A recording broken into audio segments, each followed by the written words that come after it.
terkait dengan pernyataan Pak Kadis yang lalu bahwa tahun ini itu kan setelah penangkaran ada 17.000 hektar yang diincar untuk ditanami ya Pak ya.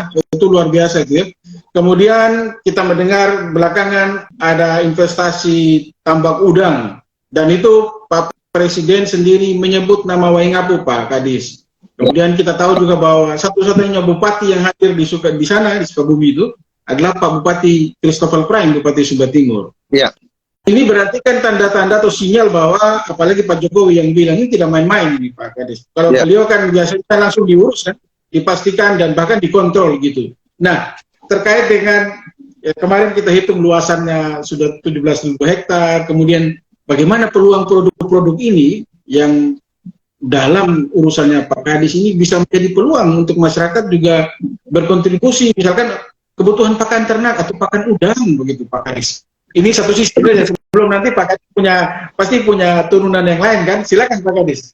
Ya, baik Bung Hendrik, Karpek CPP yang saya hormati, mengenai rencana ini memang sudah dari tahun lalu, ketika itu Pak Bupati, Pak Wakil Bupati, langsung ketika saya jadi PLT Pertanian, untuk memerintahkan kita untuk mempersiapkan segala sesuatu di bidang pertanian, untuk sebagai ketahanan pangan dan juga untuk menangkap peluang-peluang yang akan terjadi.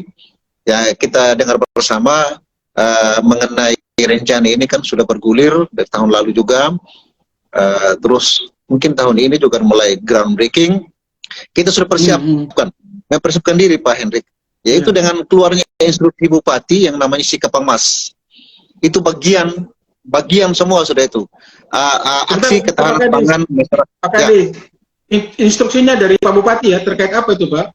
Itu terkait yang namanya ketahanan pangan Pak. Namanya kita namakan Sikapangmas, aksi ketahanan pangan masyarakat.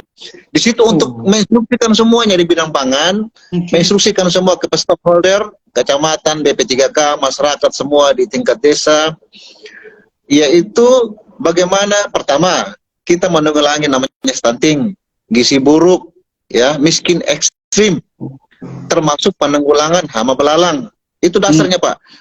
Terus mempersiapkan juga ketahanan pangan masyarakat yang bernilai ekonomi. Itu sudah masuk dalamnya. Nah, saya ambil yang bernilai ekonomi, artinya sehubungan dengan investor yang ada ini, nah, kita sudah siap. Buktinya sekarang yang kita sudah siapkan secara agak serius, yaitu dari Walakiri sampai di Patawang, Pak. Itu kita melakukan penangkaran benih sorghum. Nah, itu untuk menjawab kebutuhan yang kurang lebih 17.000 itu tahun ini, Pak. Nah, dari benih itu nanti akan dibeli oleh pemerintah. Nah, kalau saya hitung minimal ya Pak Hendrik ya, sorghum ini 17.000. 1 hektar aja ya udah minimal itu 2 ton. Ya. 17.000 hektar kali 2.000 kilogram itu kita mendapatkan 34 juta kilogram. Kalau kita bagi 1.000 ya kurang lebih 34.000 ton. Itu dari sorghum. Itu dari sorghum aja Pak. Nah, terus jagung. Jagung kurang lebih tahun ini dari alokasi dari pemerintah pusat dan provinsi itu 1.500. Itu bantuan pemerintah hektar yang kita mau kembangkan. Kalau kita kali saja ya 5.000 kilogram ya, 5 ton lah ya, kurang lebih 7.500 ton. Itu minimal Pak Hendrik. Belum lagi secara swadaya oleh masyarakat. Nah, harapan inilah nanti, jagung inilah nanti, pasarnya kan sudah ada. Yaitu investor ini. Yang kita bilang tadi ini, yaitu tambak udang. Informasi dari Pak Kadis Perikanan, ya berdasarkan master plan dari tambak udang terintegrasi yang akan di groundbreaking, informasi dalam waktu yang dekat akan di groundbreaking ya, mudah-mudahan informasi ini tepat oleh Bapak Presiden. Nah, di situ nanti dia akan membutuhkan pakan Pak, pakan udang. Betul. Kan kita tahu ya di media bahwa investasi dari pemerintah ini dari Kementerian Perikanan 7,5 triliun.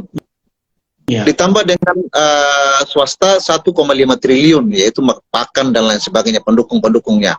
Nah, pakan sendiri, informasi dari Pak Kadis Perikanan Kabupaten Sumba Timur, mudah-mudahan tidak keliru, satu hari itu tambak udang ini,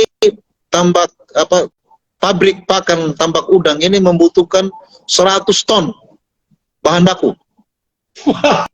Wow, luar biasa. Bahan bakunya apa? Di antaranya sorghum, jagung, cacing, dan lain-lain. Nah, jagung dan sorghum kita lagi mempersiapkan sekarang. Kita sudah siap nih, kita sudah siap, sudah latihan memang ini Bung Hendrik untuk mempersiapkan ini minimal pasarnya udah jelas nih. Nah, salah satu peluang lagi yaitu budidaya cacing. Budidaya cacing sutra, ya tentunya ya dengan kualitas yang bagus lah. Namanya ini pabrik pakan yang modern. 1,5 triliun Pak Hendrik, bayangkan untuk salah satu di dalamnya adalah pabrik pakan untuk tambak udang ini yang 1.800 nanti hektar ini. Nah, ini persiapan kita inilah Pak. Jadi ada dua yang kita siapkan nanti Pak Hendrik. Ya, pertama dari segi konsumsi dulu. Ini saya ngomong dari segi pertanian ya. Kita ngomong konsumsi. Di sekitar Leiporis ke sana sampai ke Wanga itu kan kita tahu di situ nanti akan ada tambak udang yang menyerap tenaga kerja 5.000 sampai 6.000 tenaga kerja. Sekarang menurut laporan terakhir tahun lalu di MSM itu 3.700 tenaga kerja. Kurang lebih rata-rata lah 10.000 tenaga kerja nanti yang ada di sekitar wilayah itu. Wow. Ya. Kalau kita ngomong gaji saja, kita tidak ngomong lain Pak. Kita ambil UMP 2.225 lah ya, saya hitung-hitung. Ya, saya hitung begitu, kita kali dengan 10.000. Ada sekitar 22 miliar lebih. 20 miliar lebih nanti tiap bulan yang akan dibayar oleh perusahaan kepada tenaga kerja. Itu baru upah Pak Hendrik. Tiap bulan ya. Baru lain. Artinya ini merupakan peluang ekonomi multiplier effect. Pertama saya bilang tadi konsumsi, artinya petani sekarang kita sudah siapin Pak Hendrik. Dari Watu Tumbaka sampai ke yang dekat-dekat situ itu, termasuk Lambanapu juga nanti, itu untuk konsumsi tenaga kerja. Itu tanaman-tanaman pakan hortikultura, ya, bawang, tomat, sayur-sayuran, lombok, itu akan banyak dibutuhkan nanti itu. Belum tanaman-tanaman lain ya. Ya tentunya belum perikanan dan lain sebagainya, ternak ayam dan lain sebagainya. Nah tentunya hukumnya begini Pak Hendrik.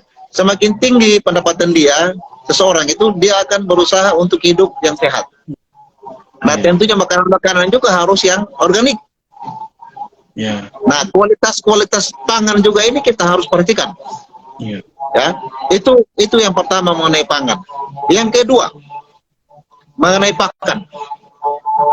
Pakan tadi yang saya sebutkan, yaitu kita siapin, masyarakat menyiapkan apa yang dibutuhkan oleh pasar.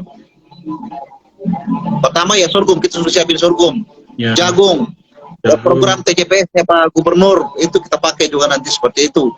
Dan bahan baku lainnya yang dibutuhkan oleh pabrik. Nah, persiapannya apa? Kita siapin petani untuk tanam kita arahkan yang dibutuhkan pasar ini loh. Maka sekarang ini kita perbanyak petani milenial. Petani yang berorientasi pasar selain konsumsi. Nah, ini peluang-peluang yang luar biasa. Artinya pasar sudah ada, Pak. Tinggal kita mau kerja keras sekarang, Pak. Ya, jadi kalau apalagi jagung, jadi jangan ragu lagi. Nanti akan orang berebutan jadi off-taker, Pak. Orang akan berebutan jadi pengumpul jagung, pengumpul sorghum, dan lain sebagainya. Dan kita akan harapkan, kita akan persiapkan juga sekarang manajemen dari petani, Pak. Kita lagi siapkan juga supaya mereka juga jangan hanya jadi penonton, tapi juga mereka juga jadi pemain di dalamnya. Nah itulah rantai pasok makanan, bahan-bahan ini yang kita harus butuhkan. Dan harus berkelanjutan. Begitu Pak. Jadi ketika investor ini memutuskan untuk membangun pabrik pakan di Sumba Timur, pasti dia sudah memikirkan bahan bakunya yang minimal di Sumba Timur lah. Seperti itu Bung Hendrik. Baik. artinya begini Pak Niko, dengan investasi yang digerakkan ini, itu memberi dampak positif kepada masyarakat yang baik untuk dunia pertanian gitu ya Pak? Ya, saya berbicara dari segi pertanian, belum dari bidang-bidang lain ya. Saya melihat, saya sudah menghayal ya, Bu Hendrik ya. Saya kalau ke sana, ini petani ini akan kipas-kipas uang loh, menurut saya ya. Tapi dia harus mempersiapkan diri dari sekarang. Nah, tugas kami pemerintah membimbing mereka bahwa pasar yang dibutuhkan oleh pasar nanti ini loh. Sehingga kita arahkan mereka melalui penyuluh-penyuluh kami untuk menyiapkan lahan-lahannya, menyiapkan tanaman-tanaman yang harus ditanam. Seperti itu Pak Hendrik. Pak Hendrik, ini kan kemarin malam saya sempat menghubungi konsultan, kebetulan ada nomor saya, konsultan yang bangun. Saya tanya dari pengalaman beliau gitu ya, itu dalam 1 hektar per bulan kira-kira pangan udang itu berapa? Saya dapat jawabannya Pak. Jadi itu butuhnya 9 ton Pak per bulan. Taruh saja kalau kita 500 hektar, maka ada 4.500 ton. Iya. Jadi kalau ngomong 2 bulan, 3 bulan ya. Artinya begitu ya. Dari sisi pertanian, kalau misalkan tes pertanian dan termasuk masyarakat bersiap untuk menghadapi ini, kita menghadapi bom kebutuhan pangan untuk kebutuhan di pabrik itu yang sangat besar, 4.500 ton. Kalau 60% dari pangan itu jagung atau sorghum, kita udah bisa hitung berapa itu. Pak Niko mesti siapkan semua kita masuk ke pabrik. Ini luar biasa Pak Hendrik. Saya lihat kebutuhan pasarnya ini, pasar udah ada nih. Makanya kita arahkan sekarang ini pasarnya udah ada, tinggal kita sekuat-kuatnya kita. Karena dia akan menyerap bahan baku yang cukup banyak, yang sangat banyak nanti Pak. Malah saya prediksi kita tidak mampu. Kita tidak mampu dalam waktu yang singkat ini untuk menyiapkan bahan baku itu. Karena ini sudah sangat-sangat modern Pak. Sangat-sangat modern, mungkin yang terluas lah di Indonesia ini, tambak udang ini. Dan tentu jadi investasi yang sangat besar ini.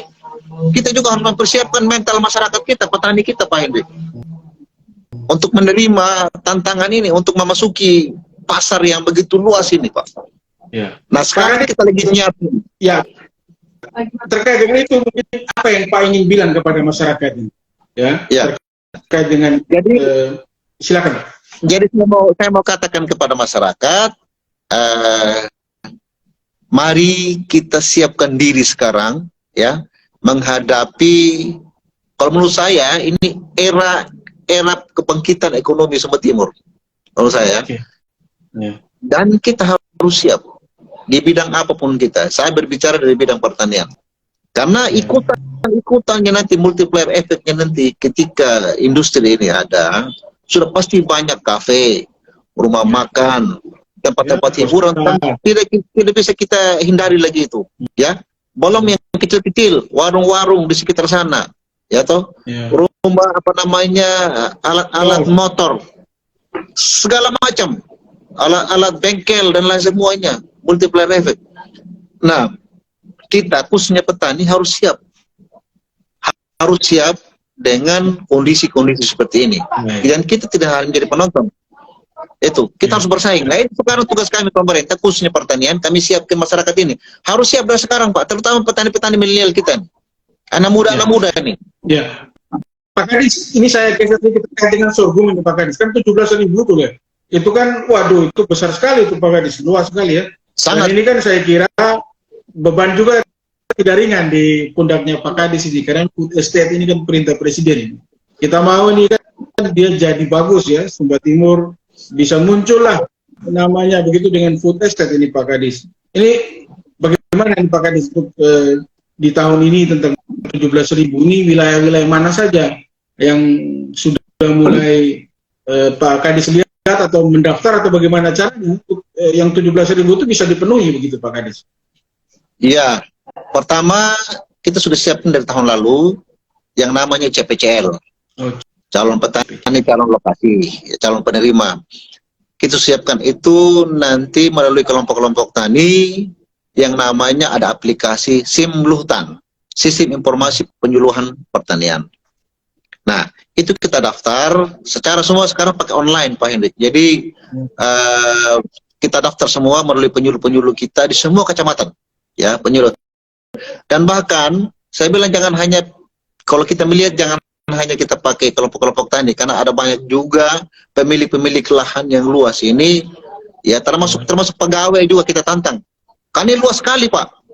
Siapa yang mau tanam sorghum silakan. Kan ini kebutuhan pasar yang harus kita penuhi ke depan. Jadi tidak bisa lagi kita mimpinya kecil-kecil, Pak Hendrik. Kita harus punya mimpi yang besar. Kita tidak bisa lagi skala yang kecil-kecil. Sekarang kita harus menyiapkan dalam skala yang besar, modern, kekinian, dan tentunya tidak bisa dengan hanya konvensional, tetapi sudah yang modern, Pak. Oleh karena itu, ya, Pak Bupati, Pak Wakil Bupati sering menekankan kepada kami untuk kerja harus, itu tidak bisa kerja biasa-biasa saja, Pak Hendrik. Kita harus kerja out of the box untuk menghadapi mungkin inilah berkat kita Sumba Timur, ya, yang dikenal katanya miskin ekstrim, ya. Nah, ini nanti akan menjadi berkat bagi kita, bagi Sumba Timur, gitu. Jadi kita harus siapkan dari sekarang, Pak. Kita lagi siapkan terus dari sekarang ini. Siapapun nanti boleh Bung Hendrik punya 10 hektar, oke, kita bantu benih. Atau siapapun 3 hektar gitu. Boleh, silakan. Kita doakan yang benih, penangkar benih sorghum dari Walagiri sampai ke Patawang ini bisa menghasilkan, bisa lolos uji lab untuk dijadikan benih yang berlabel. Kita doakan itu, Pak. Kita lagi upayakan sekarang. Baik. Pak Kadis, ini luar biasa ya, berbagi optimis. Saya kira ini pembicara berbagi optimis, ya, bukan berbagi pesimis. Ini kita sedang berbagi optimis ke depan, perubahan-perubahan baik dari Sumba Timur, ya, terkait dengan peningkatan ekonomi dan ditopang kuat oleh pertanian, saya kira, dalam kasus ini, ya, kita bicara peluang itu. Di bagian ini, Pak Kadis, mungkin ada yang mau sampaikan lagi, masih ada terkait dengan kebutuhan kita, kalau masih ada, kan beberapa menit, boleh? Mohon maaf, Pak Hendrik, ya, ini di luar ada kerja bakti, ini makanya pakai suara-suara tadi kurang ini. Ya. Baik, kalau begitu, terima kasih banyak sudah Pak Kadis, sudah boleh kami ganggu nih dalam segala kesibukan. Ya, jadi harapan kami, Pak, ini bukan harapan kami saja pemerintah, tapi kita semua, kita sama-sama betul-betul mengawal ini, kita bersama-sama menangkap peluang ini yang bukan hanya untuk segelintir orang atau pemerintah, tapi seluruh masyarakat. Kita mau seluruh masyarakat menjadi pemain, bukan hanya penonton, Pak, menjadi pemain dan menjadi pelaku usaha dari hadirnya investor ini, investasi ini. Saya pikir itu semua supaya kita jangan nanti jadi penonton terus kita ketinggalan. Seperti itu. Ya, ini mudah-mudahan Pak Hendrik kita doakan. Siap. Terima kasih banyak Pak Kadis. Pak Niko Patria, sukses ya. Salam kawan-kawan di pertanian, ya. Siap. Pendengar, itu akhir dari obrolan kita. Silakan.